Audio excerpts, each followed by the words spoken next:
গাভীর দুধ খান তো? বিশ্বনবী বলতেন আলাইকুম বিআলবানিল বাকার, তোমরা গরুর দুধ খেও। ফাইন্নাহা তুরাম্মু মিনাল আশজার, কেননা গরুর দুধ সবুজ ঘাসপাতার নির্যাস। ফি লাবানিহা শিফা ও ফি লুহুমিহা দা, গরুর গোশতের ভেতরে আছে খালি রোগ, আর গরুর দুধে আছে শেফা। সুবহানাল্লাহ পড়েন। এজন্য গোশত খাবেন, অল্প খাবেন। এই যে আজকে অনেক গোশত খাওয়াইছে আমারে আমির ভাই, তাড়াতাড়ি মারার পদ্ধতি।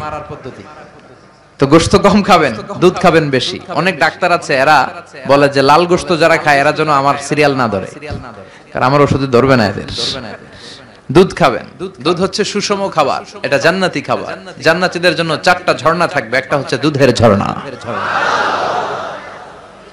এটা সুষম খাবার। আপনি পানি খেয়ে 2-1 দিন বাঁচতে পারবেন। পানির মধ্যে যদি লবণ ছিটিয়ে দেয়া হয়, লবণে আছে সোডিয়াম ক্লোরাইড, আরো অনেক দিন বাঁচবেন। আর দুধ খেয়ে আজীবন বাঁচবেন যদি হজম করতে পারেন।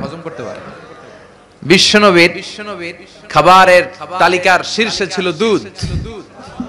তিনি দুধ খেতে পছন্দ করতেন, তিনি মধু খেতে পছন্দ করতেন, তিনি রুম্মান মানে ডালিম ফল খেতে পছন্দ করতেন, তিনি বালাহ খেজুর খেতে পছন্দ করতেন, তিনি খুবজ রুটি খেতে পছন্দ করতেন, তিনি খাল ভিনেগার সিরকা খেতে পছন্দ করতেন, তিনি খাসির বাজুর গোশত সিনার গোশত খেতে পছন্দ করতেন। বিশ্বনবী লাউ খেতে পছন্দ করতেন। লাউ খান তো নাকি কোন স্বাদের লাউ?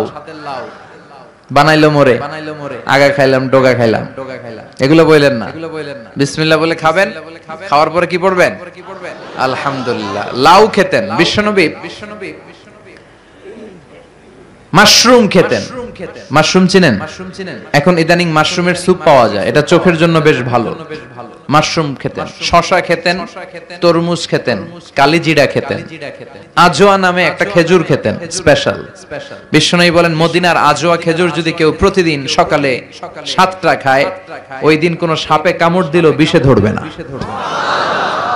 ব্ল্যাক ম্যাজিক করলে ক্ষতি হবে না, জিন পরীর জাদু টোনায় তো কাজই হবে না।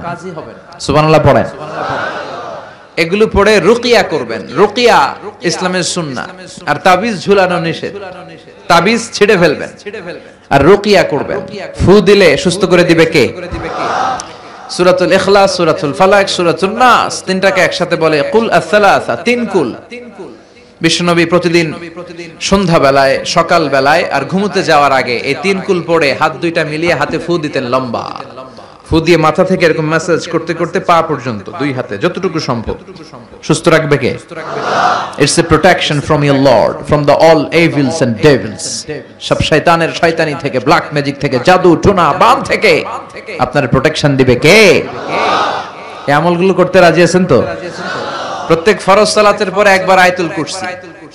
মান ক্বারা আয়াতুল কুরসি দুবুরা কুল্লি সালাতিন মাকতুবা লাম ইয়ামনাহু মিন দুখুলিল জান্নাতি ইল্লাল মাউত। প্রত্যেক ফরজ সালাতের পরে যে আয়াতুল কুরসি পড়বে তার জান্নাতে যাওয়ার ক্ষেত্রে কিছুই বাধা থাকে না, একটা জিনিস ছাড়া, সেটা হচ্ছে মরণ। লোকটা মরে না তাই জান্নাতে যায় না, মরলেই জান্নাতি। পড়তে রাজি আছেন? এই তাসবিহগুলো পড়ে না, সালাম ফিরায় আসসালামু আলাইকুম ওয়া রাহমাতুল্লাহ, আসসালাম, আল্লাহুম্মা আমিন ইয়া আরহামার রাহিম। কি কইছেন আপনি ইয়া আরহামার রাহিমিন? এত সময় কম কেন আপনি? আল্লাহর কাছে একটু ধীরস্থির ভাবে বসার সময়টাও নাই। সালাম ফিরায় আল্লাহুম্মা আমিন ইয়া আরহামার রাহিমিন হইলো কিছু? তাসবিহ পড়বেন। সুবহানাল্লাহ 33 বার, আলহামদুলিল্লাহ 33 বার, আল্লাহু আকবার 33 বার, লা ইলাহা ইল্লাল্লাহু ওয়াহদাহু লা শারীকা লা, লাহুল মুলকু ওয়া লাহুল হামদু ওয়া হুয়া আলা কুল্লি শাইইন কাদির। এগুলো পড়তে রাজি আছেন তো? আল্লাহ আমাদেরকে বোঝার তৌফিক দাও, আমরা পড়ি আমিন।